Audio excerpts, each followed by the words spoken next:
So hello, Physics 20s. I'm going to actually walk through the introduction to work, energy, and to, actually the three types of energy, okay, is what we're going to go through. So let's just start here.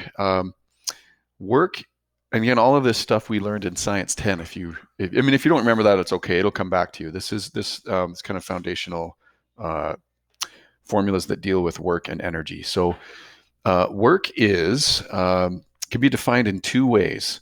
So the big one here is kind of highlighted, or let me highlight it. It's the amount of energy transferred, okay, when a force acts to move an object through a distance. So uh, what we can say, and I'll define it in a second here, but work is actually a transfer of energy. That's where if you do work on something, you're transferring energy, say, from your muscles into an object, okay, by giving it a push, for example, okay? Now, there's two formulas for work. This is the first one right here. Work is equal to force times distance, and that's the one you might remember from Science 10. Force is in newtons, distance is in meters. That makes a joule, okay? And I'm sure you have seen joules before, but we're going to now start using them a lot. A joule is a Newton meter. Now, just as a note, work is a scalar quantity. It does involve a vector, though. The displacement and the force both are vectors. So you have to account for direction and force, but joules, like work itself, you can't have energy in a direction. So it's a scalar quantity. Okay. So the force, though, the catch with this is the force and the displacement must be in the same direction. Okay. Whoops, I got rid of that. So we have a slight modification that we're going to apply, and that is if there is an angle between if there's a difference in the angle that the force is at versus the displacement. So it's really simple to see here, and we'll do one too.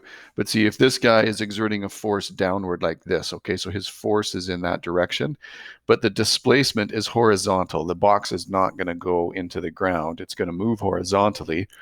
Then just the slight modification we need is we can't use the hypotenuse force. That is not the force that's acting in the direction of the displacement. Very simply, we just need to find the horizontal force. And so there it is right there. We need to find that component. And doing so would require cosine. Okay, so cosine of this angle, whatever that angle is, times the hypotenuse, okay, would equal the adjacent value, which is the force in the horizontal direction. Now we take care of that in the formula. Instead of, see, they wrote it right here, F times the cosine of theta. Okay, sorry, that's kind of an interesting way to write theta, but times the displacement. You'll see as it's on your formula sheet, we just write it like this. We just basically say it's force times distance times the cosine of theta. But I don't want you to forget, though, that the cosine of theta is actually referring to the force. We're using the cosine of this angle to find a component of the force that's in the direction of the displacement. Okay, so because that's really the work being done. So let's just end on this, then I'll go back, because at the beginning, if you remember, I said there's two definitions for work. We're just kind of hammering out this first one. So here we've got a force of 150 newtons, but it's acting at 25 degrees. So this is kind of like a lifting force like this, okay? But the object doesn't go up. In this case, we're just dragging it along the ground. So the displacement D is that way. So the work done would literally be, we would have to apply the formula that we just did, times cosine of theta. Sorry, I ran out of space there. But the cosine of 25 times 150, that would give us the horizontal force. And then we just multiply that by the distance, which is 25. So if you do that, this answer winds up being in three significant digits, 3.40 times 10 to the third joules. Okay, so just be prepared. You're going to get some big numbers here, because a joule of energy is a really, really small amount.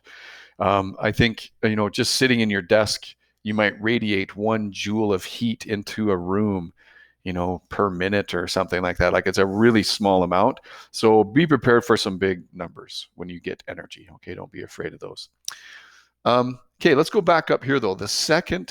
I'll put it right here. The second formula, this is really the first one. The second formula for work is if an object experiences a change in its energy. And we're going to use the triangle delta, okay, the Greek letter delta. Anytime you see the word change in, you need that's what that delta means. And it's you don't want to skip over that, because if you do it too quickly, you'll get the reverse answer.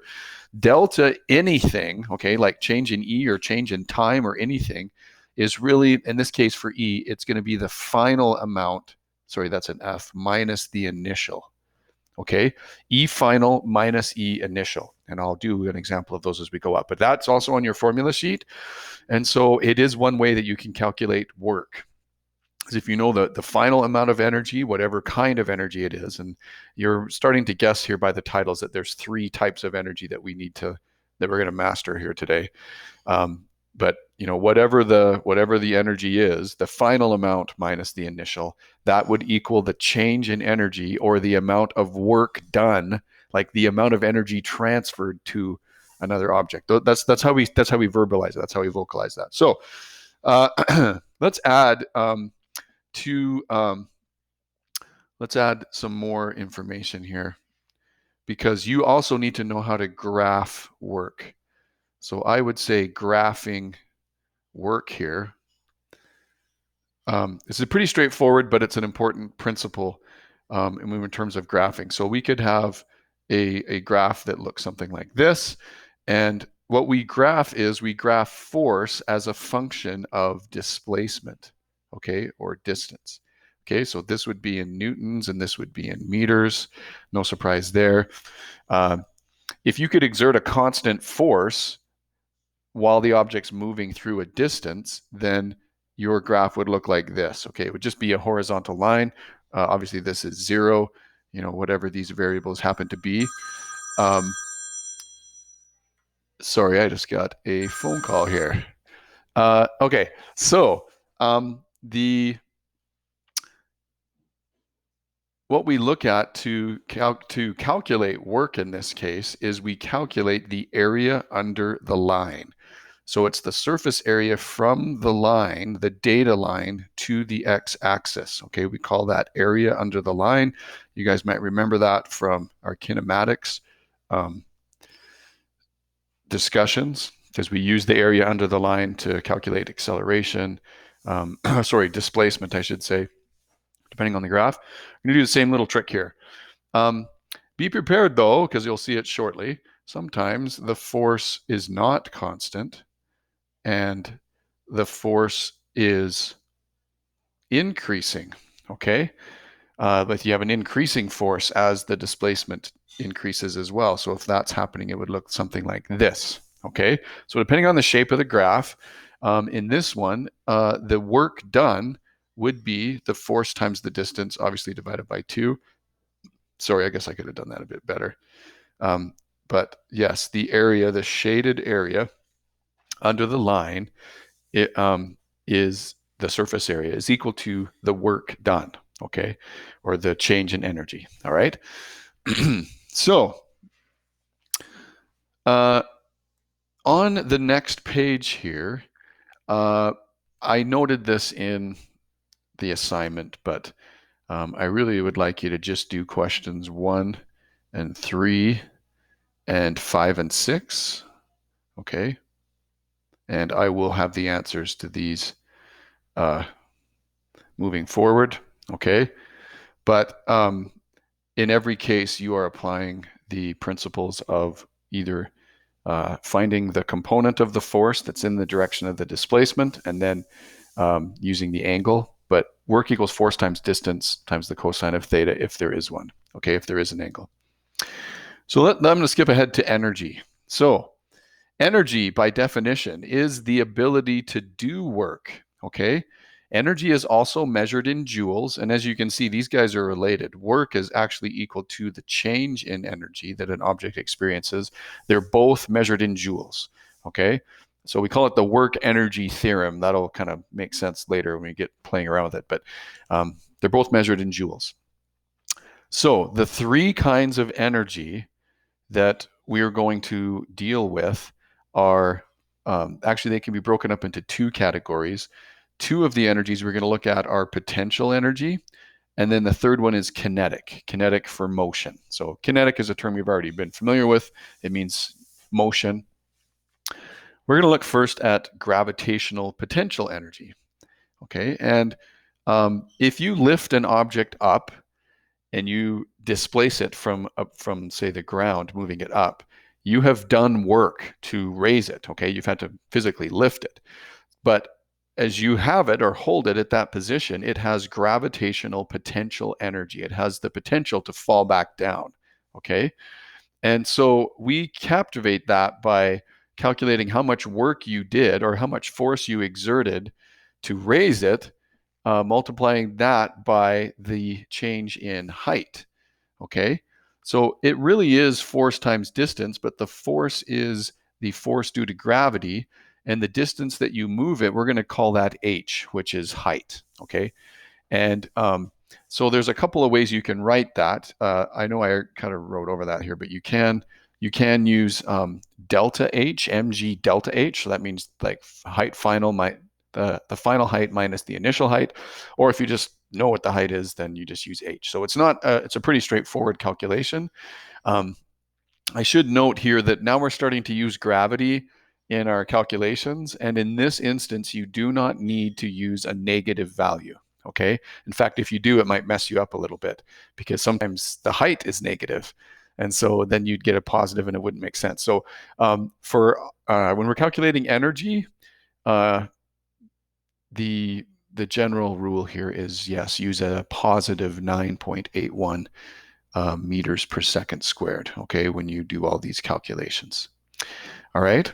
So there's one important designation here, and it's really the height. So you have to be careful because sometimes I'll give you more information than you need, or I will give you a height, but it's a height above a certain reference point. So you have to add the extra distance. So they call this a reference point or a reference height. And you can see here in this diagram, if we're focused on this book right here that's like sitting on the shelf, okay, if you want to calculate the potential energy, the gravitational potential energy of this book, you have to pick a reference height. So do you want to pick what, I mean, the most logical one is what is the gravitational potential energy from their reference to the floor? So we call that, I guess they're labeling that HF, height above the floor. But you could also calculate its gravitational potential energy with respect to the table. Okay, and that's a different height. And there you see HT, H subscript T, which is the height of the table. And then, or you could calculate the gravitational potential energy with respect to the ceiling, HC. Okay, so in this latter example right here, you would have a negative gravitational potential energy because you're below the reference height. Okay, so I know that energy is not a vector. It's not. But when you see positives and negatives, that's not direction. That's not like, you know, left or right or up or down per se.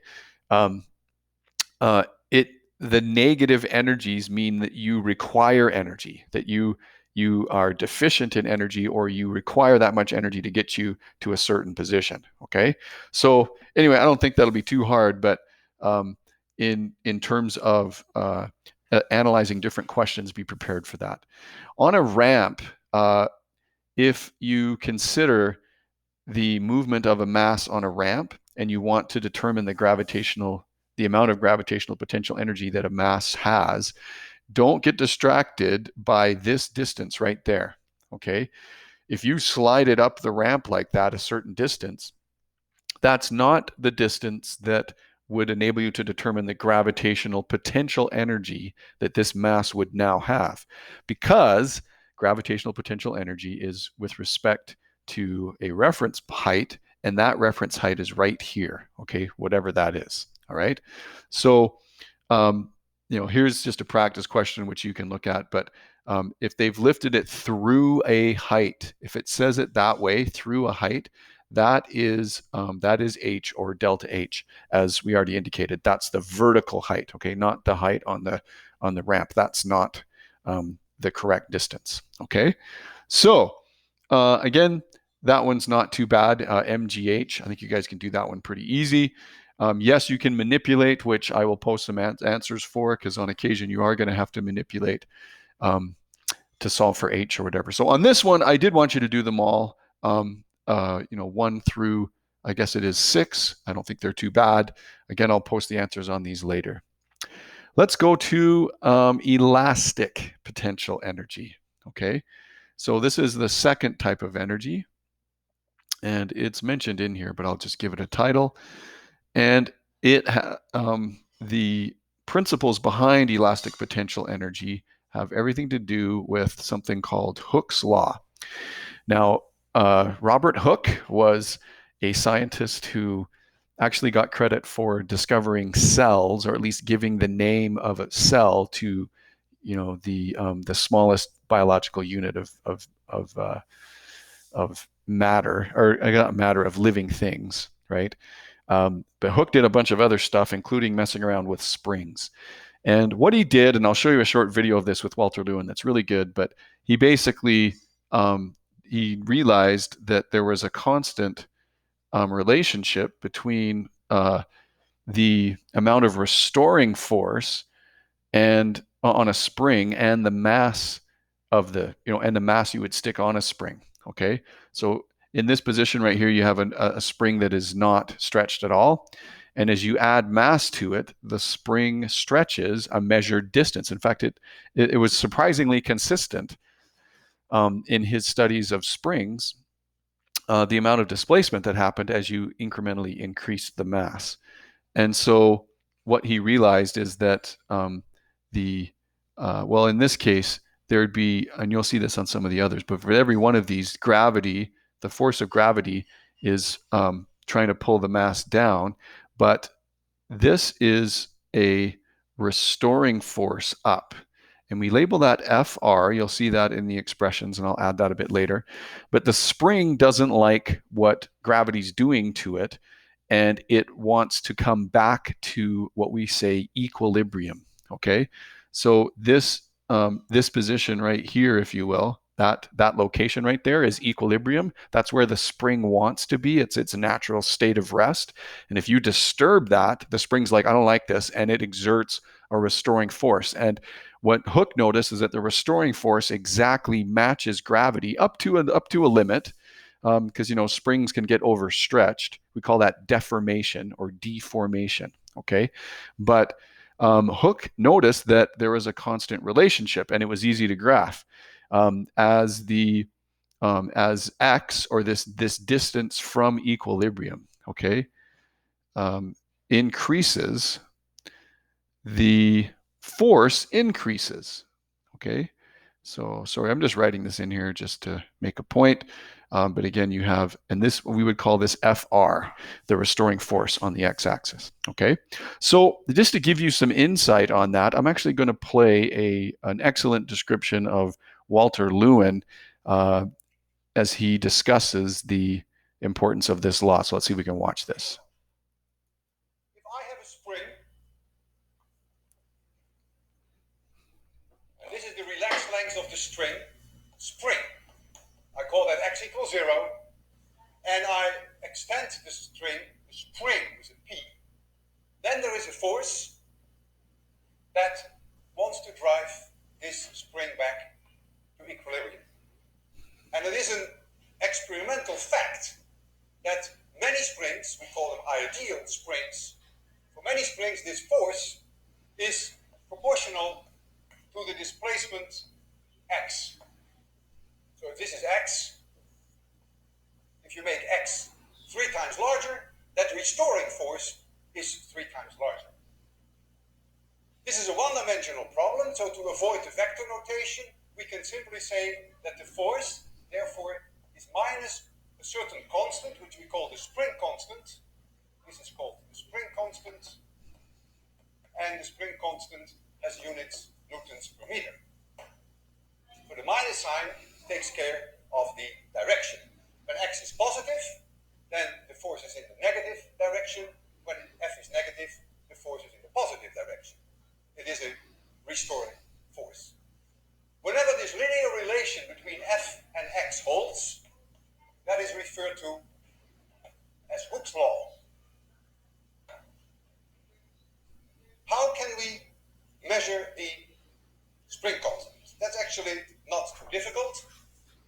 I can use gravity. Here is the spring in its relaxed situation. I hang on the spring a mass m, and I make use of the fact that gravity now exerts a force on the spring, and when you find the new equilibrium, this is the new equilibrium position, then the spring force, of course, must be exactly the same as mg. No acceleration when the thing is at rest. And so I could now make a plot whereby I could have here x, and I could have here this force F, which I know because I know the masses. I can change the masses. I can go through a whole lot of them, and you will see data points which scatter around the straight line. And the spring constant follows then if you call this delta F, and you call this delta X, then the spring constant K is delta F divided by delta X. So you can even measure it. You don't have to start necessarily at this point where the spring is relaxed. You already start when the spring is already under tension. That is not a problem. You'll be surprised how many springs really behave very nicely according to Hooke's law. I have one here. It's not a very expensive spring. You see it here, and there is here a holder onto it, so it's already a little bit under stress. That doesn't make any difference. These marks here are 13 centimeters apart, and every time that I put 1 kilogram on, you will see that it goes down by roughly 13 centimeters. It goes down to this mark. I put another kilogram on, it goes down to this mark. I put another kilogram on, and it goes back to this mark, all the way down. And if I take them all off, so what I've done is I effectively went along this curve, and if I take them off, if it is an ideal spring, then it goes back to its original length. And which it does. That's a requirement, of course, for an ideal spring, if it behaves according to Hooke's law. Now, I can, of course, overdo things. I can take a spring like this one and stretch it to the point that it no longer behaves like Hooke's law. I can damage it. I can do permanent deformation. Look, that's easy. For sure, Hooke's law is no longer active. Look how much longer this spring is than it was before. So there comes, of course, a limit how far you can go before you permanently deform the spring. What I have done now is that spring, probably in the beginning, I went up along this straight line, and then something like this must have happened. I got a huge extension. My force did not increase very much. And then when I relaxed, when I took my force off, the spring was longer at the end than it was at the beginning. So I have a net extension, which will always be there. And that's not very nice, of course, to do that to a spring. So Hooke's law holds only within certain limitations. You have to obey a certain amount of discipline. Okay, so I really like that, and actually we'll look now at the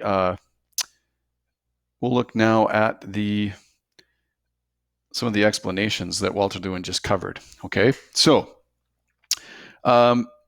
here's Hooke's law. F is equal to kx. Now he did an important thing. He put a negative in front of the k. That is important, particularly when we get into springs and pendulums. For now, though, when you're just learning about energy, the negative doesn't matter that much because the direction doesn't matter. So, if you displace something to the right, then having the negative k value will mean that the force is to the left because, right, the force will always oppose your displacement x, which is why there needs to be a negative in the equation somewhere. But anyway, so, but if you need to calculate k, now again, this is not Kepler's constant, okay? This is a lowercase k, and it's known as the spring constant. Okay, and not too surprising, the units are newtons per meter because look, force is in newtons and the displacement's in meters. So I think you guys can get that no problem. Okay. What the application of this, though, knowing Hooke's law is important. So sometimes you may have to use Hooke's law in order to find K or in order to find X, and I'll show you that in a minute, before you can do an energy calculation. So what we look at here is if we were to graph, use the Hooke's law, the force graph, it would look like this.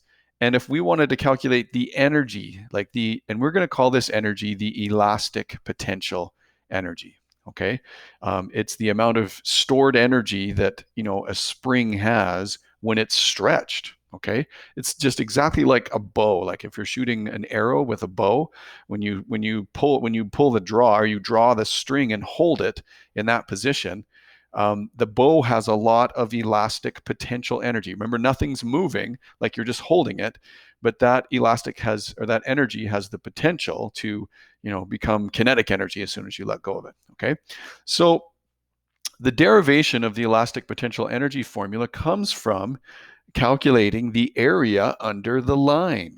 Okay, if we're going to calculate that area, you would have to say, area would equal 1/2 times the base times the height. Okay, so we basically have a triangle here, and that's exactly what we look at here if you're calculating the work done. So the work done to stretch a spring would equal the amount of elastic potential energy that spring now has. Okay, remember, it didn't have any before, but now you've stretched it, and so now it has energy, elastic potential energy. So the derivation kind of cascades like this. You can see here, it would be 1/2 times the force times the x times the displacement. But the clever insertion here is we know that force is equal to kx. So we substitute that in right there for the force, and we get a new expression. Okay, so you just need to know the components here. It's EP elastic. I think I tried to write that even on the formula sheet. There's EP and then the subscript elastic here. That is equal to 1/2 times this K constant times X. Now, X again is the displacement from equilibrium, how far you are away from zero or from the rest position of the mass. So if it helps you for K, I like to think of K as how stiff the spring is. Okay. Like if you have a high K value, like say, 400 newtons per meter. Okay. So it takes 400 newtons of force to move that spring 1 meter. Okay. That's potentially a really stiff spring, versus another one, let's say it's only 10 newtons per meter or whatever. I mean, you guys get the idea. If the K value goes down, then it's a weaker or a less stiff spring. Okay. So, let's actually just do here this first. Actually, I'll do a couple here with you. So it says a string is stretched to a position of 35 centimeters from its equilibrium position, and at that point, the force is 10.5 newtons. Okay, so it wants the elastic potential energy stored in the spring. So looking at our formula, it's 1/2 kx squared, and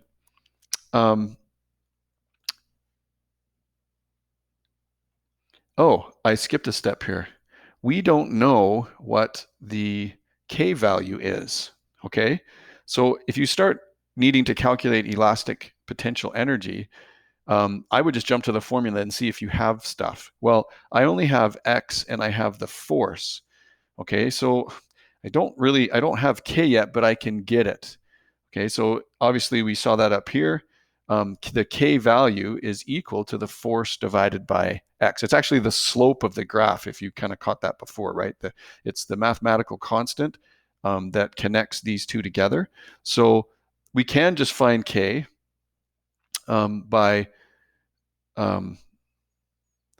saying the force is 10.5. And we're going to divide that by the distance x. Now, here's where we have to be careful because oftentimes it's in centimeters.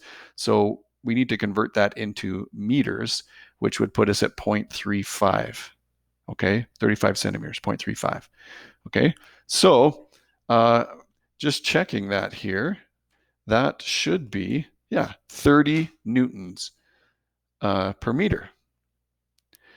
So getting that first, now we can just slip that in here.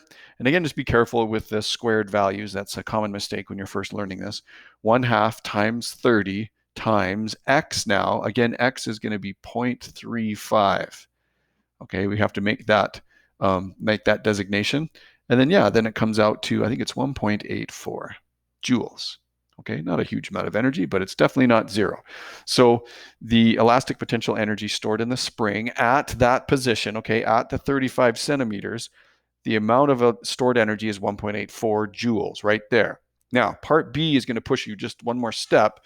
And it says if the stretch in the spring is allowed to reduce to 20 centimeters, what is the change in elastic potential energy? So there is the first time we've seen that. Change, whoops, let's go change in, okay?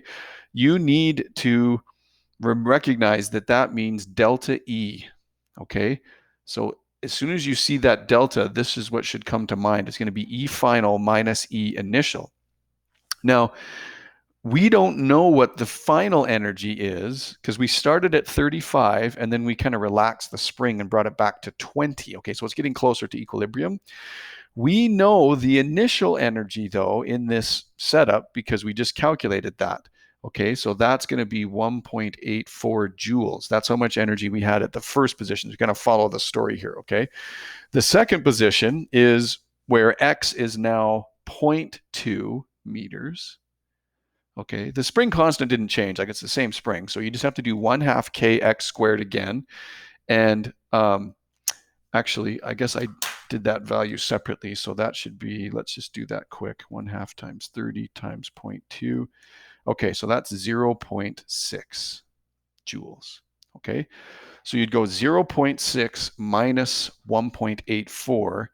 And that gives you a delta E, a change in energy of a negative 1.24 joules. Now, you look at this, sorry, and you say, well, wait a minute, I got a negative here, but there's no direction. There isn't, okay, because we could have easily done this, stretch this spring to the left and back or to the right and back or up or down, it doesn't matter. The negative here means that the change in energy, you lost energy. Okay, so from the initial position to your final position, you lost 1.24 joules of energy. Okay, so for these Hooke's law, or actually, sorry, for elastic potential energy questions, be prepared to use both Hooke's law and the formula for elastic, potential energy. So here on the back, I'd like you to do question number 1, 3, 4, and 5. Okay, just as you keep going there. So I'm going to skip ahead. Now, the last one is kinetic energy. And this one, hopefully, you remember this one too. I think springs is new. We didn't really deal with that in Science 10, but kinetic energy is the energy if you're moving. It's really that simple. If you're a mass and you're moving, you've got kinetic energy. Formula's very similar, actually, to the elastic potential energy. It's 1/2 times m times v squared. So it has a cool parallel to that. So yes, and again, when you calculate this, you're going to get joules also. I guess I should have mentioned that with the elastic potential energy, but I think you kind of can see that everything here is joules. Energy is always measured in joules. A lot of theory questions like to pin you on what happens if you start messing with the velocity. And what you need to catch is anytime you change the velocity, it will get squared. Okay, so if you do anything to the velocity, you double it, then your overall energy will quadruple. If you cut it in half, then your energy will be cut by 1/4, and so on and so on. Okay, so yeah, that first quick question there, it'll be 4 times. Okay, because if you double the velocity, you're going to have 4 times the kinetic energy. Okay, so maybe I will just blast through these quick. So on a highway, a car has this mass and it has that velocity. And it says its kinetic energy is equal to a loaded van who has a mass of 4.8 times 10 to the third kilograms. And what would the speed be of the van? Okay, so if we're looking at the car, we would calculate first the kinetic energy of the car. That'd be 1/2 mv squared. So that mass goes here and the velocity goes there. It's cut by a half, so that's going to be 240,000 joules. Okay. Now the question is just saying, well, that's going to, it says the car has as much kinetic energy as a loaded van. So this van has 4 times the mass actually. So proportionally, you might be able to figure this out by doing some ratios. But the simple part is just substitute in this mass here, right there, and then solve for V. Okay, and that's a very common derivation. You're going to do this a lot with the kinetic energy formula. If you take 1/2 mv squared and you have to solve for V, I like to, actually here, let's pull this out a little bit. I like to times by 2 to get rid of that 2. Okay, not the squared 2, but the half, because I just don't like fractions. Okay, so times it by 2 and then divide by the mass and then square root. Okay, so the velocity will equal the square root of 2 times the kinetic energy divided by the mass. We're going to do that a lot. Okay, so I mean, students have even written that on their formula sheet. Not that you have to, but if you can derive that, you'll be laughing. Okay, so I'll do this one example and then turn you guys loose. The man on this trampoline, he's got a mass of 75 kilograms. When he first touches the trampoline as he's coming down, okay, so he's jumped up in the air, but he's coming down. Right at that point, he is going 8 meters a second. And then at his lowest point, if you can imagine, like, you know, kind of going into the trampoline will slow him down, slow him down, slow him down. He'll come to a stop at the bottom, you know, at the maximum stretch of the trampoline. And that position is 0.65 meters below the trampoline's rest position. All right. So first is, what's the kinetic energy of the man when he first hits the trampoline? That's not too bad, I don't think. You go 1/2 mv squared. His mass is in kilograms. His velocity is in meters per second. So be ready, right? You're going to have to convert things into meters per second in order for this to work, because kilometers per hour isn't going to give you joules. Okay. So whatever, this comes to 2,400 joules.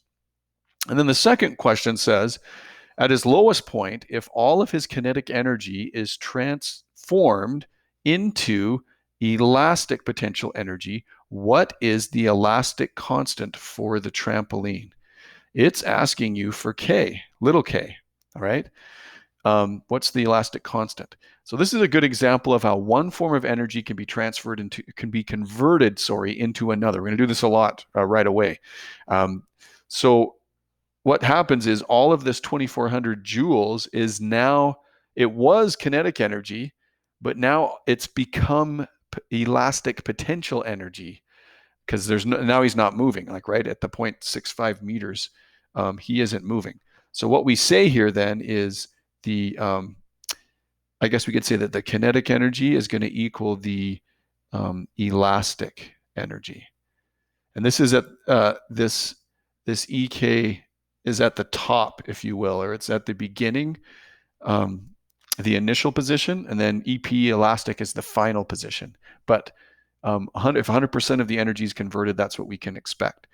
So very simply, then you would say 2,400 joules is going to equal 1/2 kx squared. Okay, because we already calculated the kinetic energy. X is going to be the distance that you move the trampoline from its equilibrium position, and that is 0.65.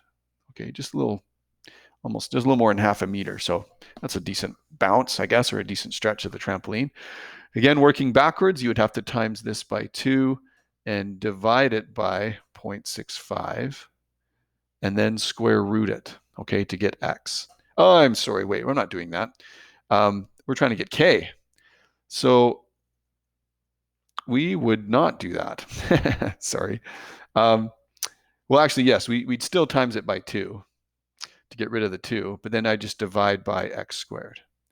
Okay, and then K, if you're following along here, it should be 1.14 times 10 to the fourth. Okay, that's a very, very stiff spring. We're talking the trampoline springs are usually pretty fat and they can do a good job. So anyway, but that's the whole trampoline, not just one spring.